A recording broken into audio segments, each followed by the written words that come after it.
তুই সিওর কিভাবে? তোকে হঠাৎ ঢাকায় দেখে তো ওদের সন্দেহ হওয়ার কথা। তা তো স্বাভাবিকই, কিন্তু আমি সামলে নিয়েছি বলেই মেহেদি খুলে বলল তাদের সাথে হওয়া কথোপকথন। সাগর, নেহাল, গালিব তিনজনেই ধানমন্ডি ঝিঙাতলার দিকে ছিল। আরাফের থেকে নতুন ফ্ল্যাটের ঠিকানা নিয়েছে। এই ফ্ল্যাটটা উষার 18তম জন্মদিনে উপলক্ষে সিজান ভূঁইয়া এবং নাহিদ ভূঁইয়া মিলে উপহার দিয়েছেন সাগরের থেকে লুকিয়ে। অবশ্য সিজান ভূঁইয়ার বুদ্ধিতেই মেয়ের জন্য সম্পদ গড়ছেন নাহিদ ভূঁইয়া। তখনও তো তারা সাগরকে নিয়ে শিওর ছিল না। সাগর যে বিয়েটা মন থেকে মানে এটা তো তারা জানতো না। মেয়ের ভবিষ্যতের কথা ভেবেই তো ফ্ল্যাটটা কিনা। এই ফ্ল্যাটে নেই উষা, বাহির থেকে তালা দেওয়া। হতাশ হলো সাগর। পুরো একটা দিন চলে গেল, অথচ মেয়েটা দেখা নেই। সাগরের বিবেক বলে মেয়েটা কি তার এই অস্থিরতা বুঝতে পারে? বুঝবে কি করে? সে কখনো বুঝিয়েছে? অবহেলা অপমান ছাড়া কিছু দিয়েছে? তাহলে মেয়েটা বুঝবে কেমন করে? পাশে থেকে নেহাল শোধায়, এখন কি করবি? ধানমন্ডির প্রত্যেকটা হসপিটাল চেক করা হয়েছে, আন্দাজে কোথায় খুঁজবো, কোথায় যাব? সাগর আনমনে ভঙ্গুর স্বরে জানালো, জানি না। হসপিটালের নিচে দাঁড়িয়ে ছিল ওরা।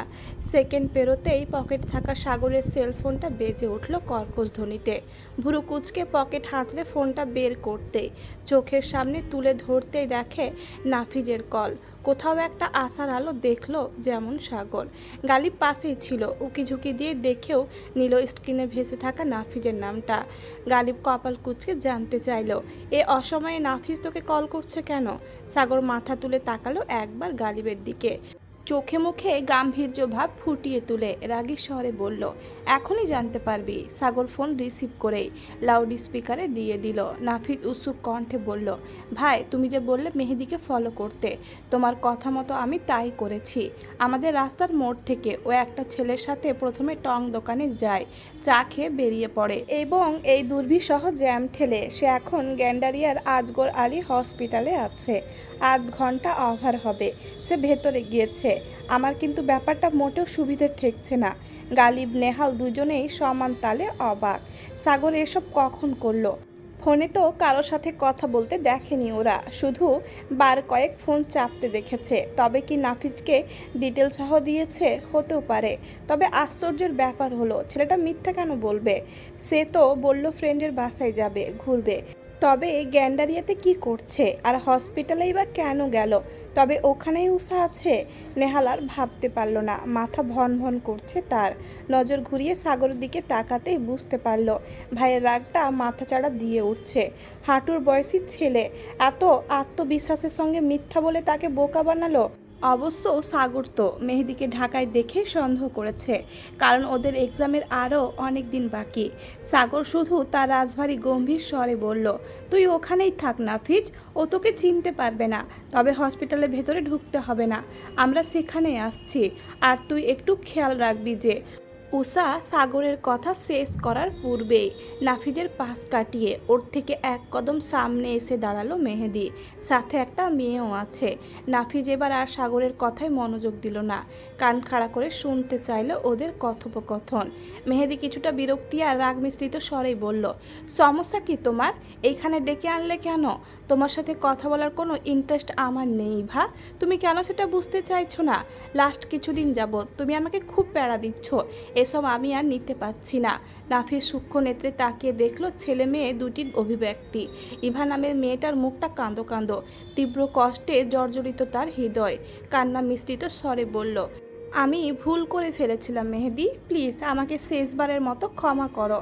আমি কথা দিচ্ছি আমি আর কখনো এমন কিছু করব না। আমি আমার আগের মেহুকে ফিরে পেতে চাই। চলো না আমাদের সম্পর্কটা আবার নতুন করে শুরু করি। ওদিকে নাফিজের থেকে উত্তর না পেয়ে সাগরের মাথা ফেটে যাওয়ার অবস্থা। সে রাগী স্বরে হিসিয়ে বলল, কথা বলছিস না কেন নাফিজ? মাথায় তুলে আছাড় দিব দেখবি। নাফিজ কোনো মতে ঢোক গিলে চাপা স্বরে উত্তর করল, ভাই 2টা মিনিট ধৈর্য ধরো, দেখছি আমি। মেহেদি কপাল কুঁচকেই উত্তর করল, কখনো না। একই ভুল আমি দ্বিতীয়বার কখনোই করব না। এই অনুশোচনা তোমার আরও আগে হওয়া উচিত ছিল। ফেলে দেওয়া থুতু কি কখনো দ্বিতীয়বার মুখে তোলা যায়? যায় না। সেভাবে ফেলে দেওয়া জিনিসও আমি কখনো নিজের জীবনে ফিরিয়ে আনবো না। আর সে যদি হয় ছলনাময়ী মিথ্যাবাদী, তাহলে তো কখনোই না। তোমাকে লাস্ট বারের মতো ওয়ার্নিং করছি, নেক্সট টাইম কখনোই আমাকে ডাকবে না, কল দিবে না। এর পরিণাম ভালো হবে না, এই বলে দিলাম। কথাটা শেষ করে হন্তদন্ত পায়ে ছুটে বেরিয়ে যায় মেহেদি। একবার পেছন ফিরে দেখেও না কন্দনরত ইভাকে। তার বুকটাতেও জ্বালা করছে। ইভার থেকে পাওয়া ধোকাটা সে এখনও হজম করতে পারেনি। দীর্ঘ 3 বছরের সম্পর্ক, ক্লাস 9-এর শুরু থেকেই প্রেমের শুরু। সম্পর্কটা নিয়ে অনেক বেশি সিরিয়াস আর পজিটিভ ছিল মেহেদি, কিন্তু দিন শেষে কী মিলল? ধোকা। ইভা অশ্রুসিক্ত নয়নে সং হয়ে সেখানে দাঁড়িয়ে রইল। ভেতরটা জ্বলে যাচ্ছে। নিজের করা ভুলের জন্যই আজকে এই পরিণতি। ইভার ফোনে কল আসতেই সে সম্বিত ফিরে পায়। ফোনের স্ক্রিনের নামটা একবার দেখেই সে দৌড়ে ভিতরে চলে যায়। সাগর লাইনেই ছিল। নাফিজ এবার কিছুটা মিইয়ে গিয়ে বলল, ভাই, যেটা ভাবছি ব্যাপারটা তেমন নাও হতে পারে। মেহেদি তো এখানে তার এক্সের সাথে দেখা করতে এসেছে। মেয়েটা কেঁদে কেটে অবস্থা খারাপ, বারবার অনুরোধ করছে সম্পর্কটা ঠিক করার জন্য। সাগর মনোযোগ দিয়ে শুনল নাফিজের কথা। এমনিতেও টুকটাক কথা লাইনে থেকে ওরাও শুনতে পেয়েছে, যেহেতু অনেক কাছেই ছিল মেহেদি। গালিব হতাশার স্বরে বলল, তুইও না সাগর শুধু শুধু ছেলেটাকে সন্দেহ করছিস? ওদের কথা কম বেশি আমরাও শুনেছি। কেন ছেলেটার পেছনে পড়েছিস? সাগর চোখ তুলে শীতল দৃষ্টিতে তাকালো গালিবের দিকে। গালিব সেই দৃষ্টি উপেক্ষা করে নাফিজের উদ্দেশ্যে বলল, তুই চলে আয় তো নাফিজ। ও খামোখা মানুষকে সন্দেহ করছে। তুই একটু অন্যরকম কথা বলে দেখ, ও তোকেও সন্দেহ করবে দেখিস। কথাটা শেষ করে নাফিজকে আর কিছু বলতে দিল না। সাগরের ফোনটা হাতে নিয়ে কেটে দিল কল। সাগরের চোয়াল শক্ত, থমথমে মুখশ্রীতে বলল, এক্সের সাথে দেখা করতে কেউ কখনো হসপিটালে যায় শুনেছিস? এত এত জায়গা থাকতে ওই হসপিটালেই কেন? গালিব এবার থতমত খেয়ে গেল। আসলেই তো, এটা তো সে ভেবে দেখেনি। এত জায়গা থাকতে হসপিটাল কেন বেছে নেবে? তবুও নিজেকে ঠিক প্রমাণ করতে বলে উঠল, দেখ সাগর, যাকে তাকে সন্দেহ করা বাদ দে। এমনও তো হতে পারে এক্সট্রা ওকে থ্রেট দিয়ে হসপিটালে নিয়ে এসেছে। Think positive. নেহাল বিরক্ত হয়ে বলে, অনেক হয়েছে। আর গালিব, শুধু শুধু এনার্জি লুজ করিস না। যে ছেলে নিজের বাবা, চাচা, ভাই সবাইকে সন্দেহ করতে পারছে, আর সেই ছেলে যে মেহেদিকে সন্দেহ করবে না, তার কি গ্যারেন্টি? বলতো সাগর, নাফিজ কি উষাকে দেখেছে? মেহেদির সাথে দেখেনি। তাহলে কেন শুধু হসপিটালে যাওয়া নিয়ে ইস্যু ক্রিয়েট করছিস?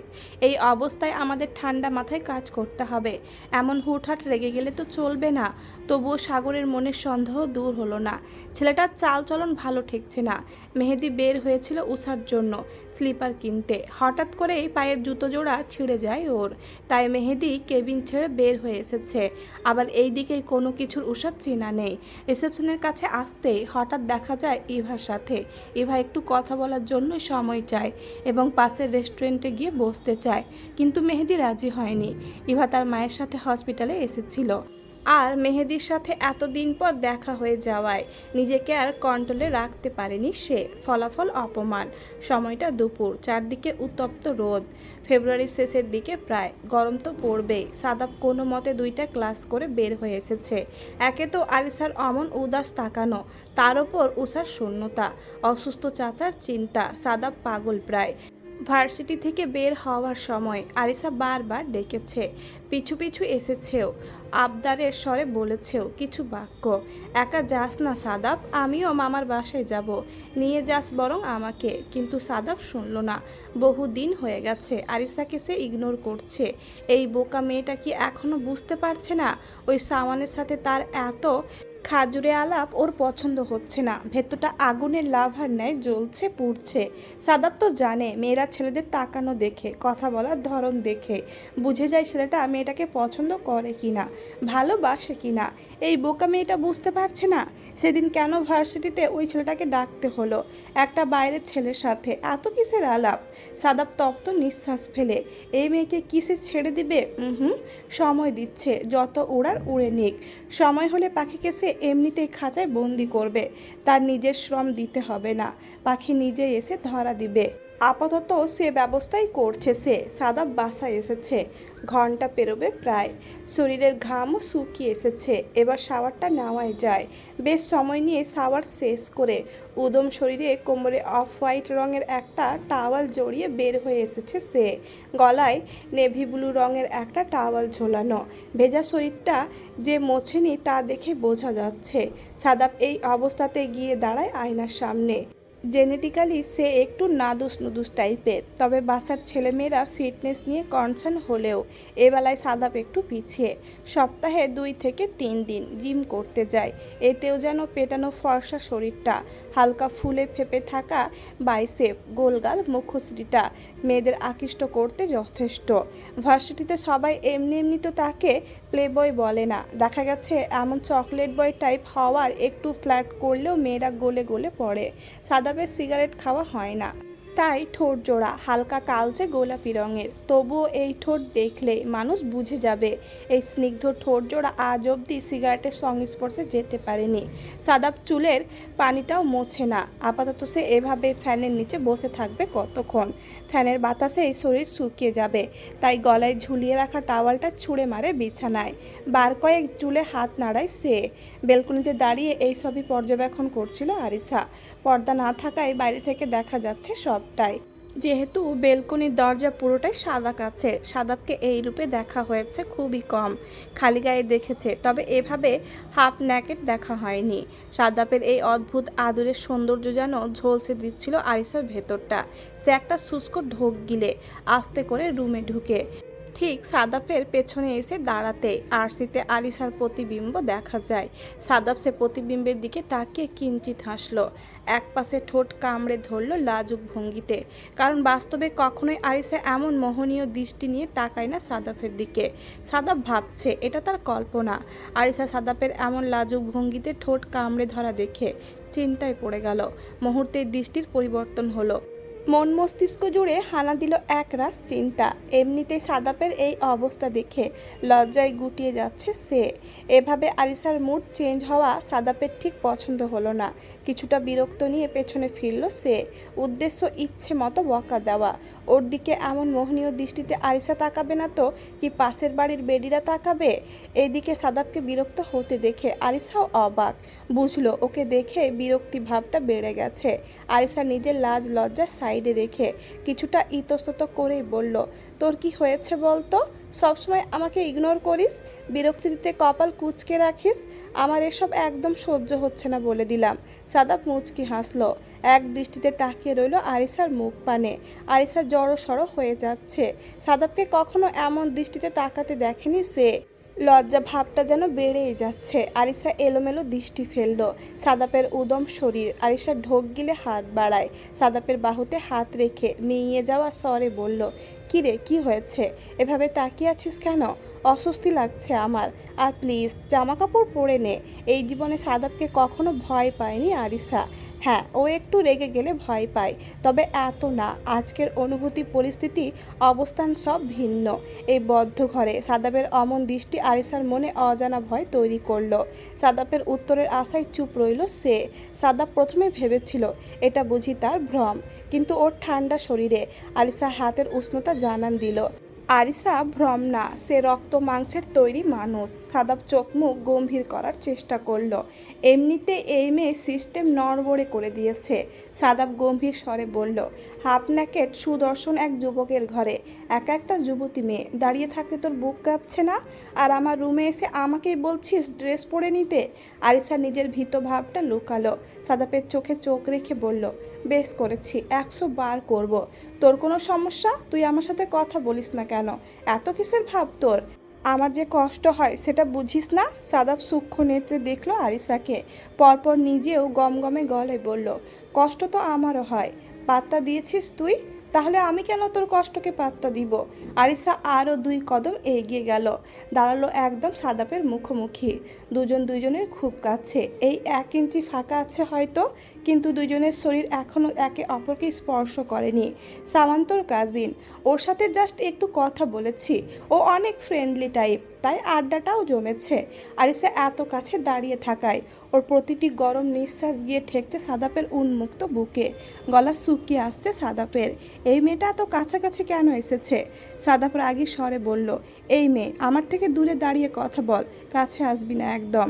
আরিসার মাথায় আরও গাঢ় ভাব জিদ চাপলো। যেদের বসে সে কি করছে তার মস্তিষ্ক ধরতে পারছে না। ইচ্ছে করে আরও 1 কদম এগিয়ে গেল। এবার অনিচ্ছা সত্ত্বেও দুজনের শরীর একে অপরের শরীর স্পর্শ করলো। কেঁপে উঠল সাদাপ। অনুভূতিরা বেমিসাল হতে লাগলো যেন। মনের নিষিদ্ধ অনুভূতিরা মাথায় নেচে উঠল তৎক্ষণাৎ। এসেছি আরও কাছে। কি করবি তুই? ছোট্ট একটা অপরাধের জন্য আমার সাথে এমন করতে পারিস না। তুই তো সারাদিনই মেয়েদের সাথে কথা বলিস, তখন তাহলে আমার বেলায় এত কিসের রাগ যে তোর? এমন না তুই আমাকে ভালোবাসিস, তোর সাথে আমার কোনো কমিটমেন্ট নেই তোর, তাহলে এই নর্মাল ব্যাপারে এত বাড়াবাড়ি করছিস কেন? তবুও কেন এত পোড়াচ্ছিস? যেহেতু ড্রেসিং টেবিলটা একেবারে বেলকনির দরজার পাশেই ছিল, সাদা পা নিজেকে ধরে রাখতে পারল না। আরিসার কাঁধে হাত রেখে শক্ত করে ঠেলে নিয়ে গেল পেছনে। এমন কিছু হবে সেটা আরিসা মোটেও চিন্তা করেনি। নিজের অবস্থান নড়বড়ে ছিল বিধায় খুব সহজেই সে পেছনে চলে গেল। পিঠ গিয়ে ঠেকলো স্বচ্ছ কাচের দরজায়। আরিসা রীতিমতো ভয়ে কাঁপাকাঁপি শুরু হয়ে গেছে। সাথে সাদাপের এই দৃষ্টি তাকে ভেতর থেকে দুর্বল করে দিচ্ছে। বিস্ময়ে চোখ দুটি বড় বড় হয়ে গেছে। সাদাপ দুই হাত দেওয়ালে রেখে পালাবার রাস্তা বন্ধ করে নিল। দুইজনের মুখ খুব কাছাকাছি, ঠোঁট প্রায় ছুঁই ছুঁই। এমন অবস্থাতে সাদাপ দৃঢ় স্বরে বলল, কি যেন বলছিলি? দূর থেকে শুনতে পাইনি, এবার বল। আরিসার হৃদয় স্পন্দন গাঢ়। সাদাপের অমন নেশাক্ত স্বর আরিসার ভেতরটা নড়বড়ে করে দিচ্ছে। আরিসা একের পর এক নিঃশ্বাস নিজের ভেতরে টেনে নিচ্ছে অস্থিরভাবে। বুকের ওঠানামা বেড়েছে কখন। ফ্যান আর এসি অন করা রুমে থেকেও কপাল বেয়ে ঘাম পড়ছে আরিসার। একে তো এত কাছে সাদাপ, দুইজনের শরীর একে অপরের সাথে লেপ্টে আছে। সাদাপের শরীরের বিন্দু বিন্দু পানিকণা ভিজিয়ে দিচ্ছে আরিসার জামা। আরিসার দ্রুত গতিতে চলতে থাকা হৃৎপিণ্ড সাদাবকেও বেমিসাল করে তুলছে। সাদাব দেখলো আরিসার অস্থিরতা। এটাই তো সে দেখতে চেয়েছিল আরিসার চোখে। আরিসা কোনো মতে কাঁপা কাঁপা গলায় বলল, সাদাব কি করছিস? দূরে যা, ছাড়া আমাকে। সাদাব ঠোঁটের কোণে বাঁকা হাসলো, রসিকতা করে বলল, তুই নিজেই তো এলি আমার কাছে, আবার বলেছিসও কাছে আসলে আমি কি করব? আরিসা ঢোক গিলে এলোমেলো দৃষ্টি ফেলল, ভয় আর একরাশ লজ্জা নিয়ে বলল, ও ওটা তো এমনিই বলেছি, রাগে মাথা ঠিক ছিল না, তাই অমন বলে ফেলেছি। আমিও এখন ব্যাপক মুডে আছি, আমারও এখন মাথা কাজ করছে না। তুই তো দেখতেই চাইলি আমি কি করি। বলেই নিজের ভুরুজোড়া ওপর নিচ করে নাচালো। আরিসা আরও গুটিয়ে যায়, নিজের দুই হাত সাদাপের উন্মুক্ত বুকের দুই সাইডে রেখে ক্রমাগত ধাক্কা দিতে থাকে। উদ্দেশ্য সাদাপকে নিজের থেকে দূরে সরানো। একে তো সাদাপের উদম শরীর, তার ওপর হাত দুটো নিষিদ্ধ জায়গায় রাখা। সাদাপ নিজেকে আর কোনো মতেই দমিয়ে রাখতে পারল না। সে চায়নি এভাবে আরিসার কাছে আসতে, কিন্তু এই মেয়েটাই নিজে থেকে স্টেপ নিয়ে ফেসে গেছে। আরিসা সাদাপের নেশাক্ত চোখের দিকে তাকিয়ে অসহায় মুখ করে বলল, প্লিজ সাদাপ, দূরে যা, ভয় লাগছে তোকে আমার। সাদাপ নিজের হাত দিয়ে আরিসার গালে স্লাইড করতে করতে বলল, ভয় লাগলেও তো আমার কিছু করার নেই। প্রথম পদক্ষেপ যেহেতু তুই নিজে নিয়েছিস, আমার তো কিছু করার নেই সেখানে। আবার তুই কাছে এলে আমি কি করি সেটাও দেখতে চেয়েছিস। তোর ইচ্ছে কি করে অপূর্ণ রাখি আমি? কথাটা বলেই আরিসাকে আর কিছু বলার সুযোগ দিল না। গত কয়েকদিন মেয়েটা বহুত জ্বালিয়েছে তাকে, এবার সাদাপের পোড়ানোর পালা। সাদাপের বুকে রাখা আরিসার হাত দুটো খপ করে ধরে ফেলল সে। আরিসার মাথার উপরে হাত দুটি নিয়ে নিজের এক হাতে আটকে ধরল সে। আরিসা ছটপট করে ওঠে ছাড়া পেতে। বুঝতে পারছে আরিসা এখন নিশ্চয়ই ভালো কিছু হবে না। সাদাপ আর এক মুহূর্ত দেরি করলো না। আরেক হাতে আরিসার গাল চেপে ধরে মিশিয়ে নিল কাচের দেওয়ালের সাথে। পরপর নিজের রুক্ষ কালচে গোলাপি ঠোঁট জোড়া দিয়ে চেপে ধরল আরিসার নরম ঠোঁট জোড়া। বিস্ময়ে চোখ বড় বড় হয়ে গেছে মুহূর্তে। হৃৎপিণ্ডটা বেইমানি করে ছুটে চলেছে অশান্ত ভঙ্গিতে। শরীরটাও যেন কেঁপে উঠল আরিসার। রাগ, অভিমান, ক্ষোভ সব মিলিয়ে তিক্ত এক অনুভূতির জন্ম নিল সাদাপের প্রতি। সাদাপ আরিসার থেকে কোনো রেসপন্স না পেয়ে ছোট ছোট কামড় দিতে শুরু করলো। লাজে ভয়ে অভিমানে আরিসার চোখ বেয়ে গড়িয়ে পড়ে কয়েক ফোঁটা নোনা জল। সাদাপ বুঝতে পারে আরিসা কাঁদছে, কিন্তু সে আর নিজের মধ্যে নেই। প্রেয়সীর ঠোঁটের মাধুর্য চুষে নিতে ব্যস্ত সে। আরিসা ভাবনা ছেড়ে হুঁশে আসতেই ছাড়া পাওয়ার জন্য ছটপট করা শুরু করে, কিন্তু সাদাপ অনড়। হাতের বাঁধন আরও শক্ত হয় তার। নিজের সমস্ত ঝাঁজ যেন এক চুমুতেই উপলব্ধি করাতে চাচ্ছে মেয়েটাকে। ঘরের দরজার নক করা ছিল না, শুধু ভেড়ানো ছিল। রাফিদ শব্দ করে রুমে ঢুকছিল। দরজার সামনে এসে জোরে বলে উঠল, কি রে সাদাব, রুমে আছিস? আজকে যে বেরোনোর কথা ছিল আমাদের, ভুলে গেলি? আরিসা শুনলেও সাদাব শুনতে পায়নি রাফিদের গলা। এবার যেন ভয়ে আত্মারাম খাঁচা ছাড়া আরিসার। এই অবস্থায় রাফিদ তাদের দেখে ফেললে ব্যাপারটা কতটা অস্বস্তিকর আর লজ্জাজনক হয়ে যাবে। আরিসা এবার ছাড়া পেতে আরও তৎপর হয়ে গেল। আরিসার এত ছোটাছুটি সাদাপের মনোযোগে বিঘ্ন ঘটাচ্ছে বারবার। আরিসাকে ছেড়েই দিবে প্রায়। সেই মুহূর্তে রাফিদ দরজায় ধাক্কা দিয়ে একটুখানি ফাঁকা করে বলে, সাদাব ভাই আছিস রুমে? রাফিদের গলার স্বর কর্ণকুহর হতে আরিসাকে ছেড়ে দেয় সে। আরিসা অপমানে লজ্জায় মাথা নত করে রেখেছে, কাঁদছে মেয়েটা। সাদাব তাকিয়ে দেখলো আরিসার লাল রঙা মুখখানা। দুষ্টু হেসে নিজের হাতের উল্টো পিঠ দিয়ে ঠোঁট মুছে পেছনে তাকায় সে। সেই মুহূর্তেই রাফিদ সম্পূর্ণ দরজা খুলে রুমে ঢুকে। সাদাব আর আরিসাকে এভাবে দাঁড়িয়ে থাকতে দেখে অপ্রস্তুত হয়ে পড়ে সে। আরিসার এক মুহূর্ত সেখানে দাঁড়ায় না, টালমাটাল পা নিয়ে দৌড় লাগায় উষার রুমের উদ্দেশ্যে। রাফিদ এবার বড়ই দ্বিধায় পড়ে যায়। কি করছিল দুইজনে? সে কি কোনো ভুল সময় এসেছে এখানে? ঠোঁটের পিঙ্ক টিন যে একটু হলেও সাফাদের ঠোঁটে লেগে আছে তা বেচারা বুঝলই না। রাফিদ লজ্জায় কাঁদতে শুরু করলো। সাদাফের দিকে আর তাকালো না, সেভাবেই বেরিয়ে গেল রুম ছেড়ে।